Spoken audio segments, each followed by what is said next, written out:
j'espère que vous allez bien, je vous retrouve dans une nouvelle vidéo recette. Donc c'est la seconde partie de ma vidéo DIY que je vous avais postée il y a un petit moment sur ma chaîne. Je vous mettrai le lien en barre d'infos pour ceux qui ne l'ont pas encore vu. Et aujourd'hui je vous poste 3 nouvelles recettes super simples, super rapides comme d'habitude. Donc j'espère que ça vous plaira autant que la première partie. Si vous aimez voir ce genre de vidéos sur ma chaîne, n'hésitez pas à mettre un petit pouce bleu. N'oubliez pas aussi de vous abonner si ce n'est pas encore fait. Et je vous laisse avec la suite. On commence par une recette de brownies super simple. Donc pour commencer, je fais fondre soit au bain-marie, soit au micro-ondes 170 g de beurre et 120 g de chocolat noir. Ensuite, je vais ajouter à ça 170 g de sucre ainsi qu'un sachet de sucre vanillé. Et je fais un peu tout à l'envers, mais en fait j'ai l'habitude de faire ça au bain-marie directement. Mais je mettrai de toute façon tout en barre d'infos. Ensuite, j'ajoute à mon mélange 3 œufs et je mélange à nouveau. Une fois que c'est bien homogène, on peut ajouter les ingrédients secs. Donc je mets tout d'abord 90 g de farine, une demi-cuillère à café de sel et une cuillère à soupe de cacao en poudre non sucrée.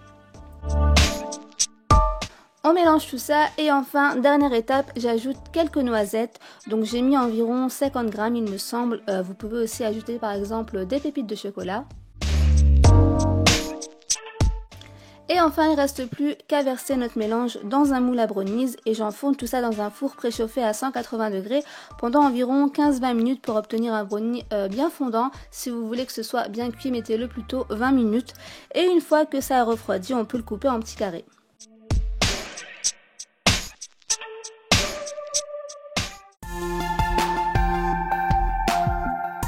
Deuxième recette, donc ce sera des mini tartelettes aux pommes. Donc dans un bol, j'ai déjà coupé l'équivalent de 2 pommes en petits morceaux. Je verse tout d'abord à ça 4 cuillères à soupe de farine. Ensuite, je mets 50 g de sucre et une cuillère à soupe de cannelle ou une demi-cuillère à soupe si vous préférez.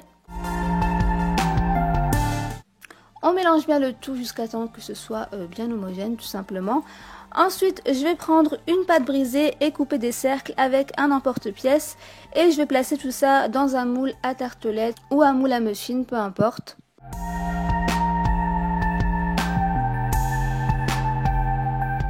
Et il ne reste plus qu'à les remplir avec notre mélange tout simplement. Donc je remplis bien à ras-bord. Et avec ce mélange, on peut en faire environ une douzaine.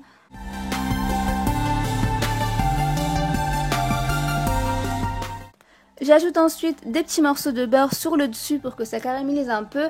Et ensuite c'est optionnel, mais vu qu'il me restait un peu de pâte, en fait je l'ai placé au-dessus comme ceci.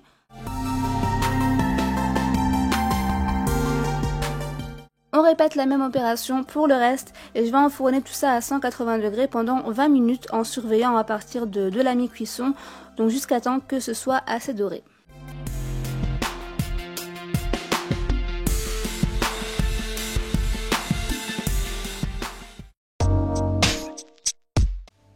Dernière recette, donc ce sera des cookies au beurre de cacahuète. Donc première étape, dans un bol, je mets 50 g de beurre mou ainsi que 4 cuillères à soupe de beurre de cacahuète. Je verse ensuite 150 g de sucre roux ou de sucre blanc comme vous voulez. Je mélange bien le tout jusqu'à obtenir une texture bien crémeuse et ensuite je vais ajouter un œuf et mélanger encore à nouveau pendant une bonne minute. On ajoute ensuite les ingrédients secs, donc 150 g de farine et une demi-cuillère à café de levure. Et je remélange à nouveau et ensuite je vais venir ajouter les pépites de chocolat. Donc j'ai mis, il me semble, 60 g ou 70 g. Et quand notre pâte est bien homogène, je mets tout ça au réfrigérateur pendant environ 20 minutes. Une fois les 20 minutes passées, on va pouvoir former nos cookies. Donc je forme des petites billes comme ceci que je place sur une plaque avec du papier sulfurisé. Et enfin, je vais venir aplatir légèrement les cookies à l'aide d'une fourchette comme ceci. Et je vais enfourner tout ça dans un four préchauffé à 180 degrés pendant 8-10 minutes maximum pour avoir des cookies bien moelleux. Une fois sortis du four, je les laisse reposer environ 2 petites minutes et on peut ensuite les servir.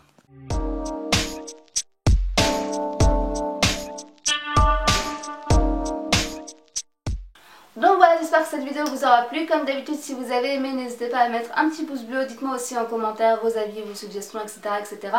Dites-moi aussi si vous aimeriez voir des vidéos de recettes salées. Pourquoi pas en faire de temps en temps des vidéos, par exemple une journée dans mon assiette ou des trucs comme ça. Donc dites-moi en commentaire si ça vous intéresse. Si vous reproduisez une des recettes, n'hésitez pas à la partager avec moi sur les réseaux sociaux, Facebook, Twitter, Instagram, tout sera en barre d'infos. Je vous fais plein de gros bisous et je vous dis à très vite pour une nouvelle vidéo. Bye.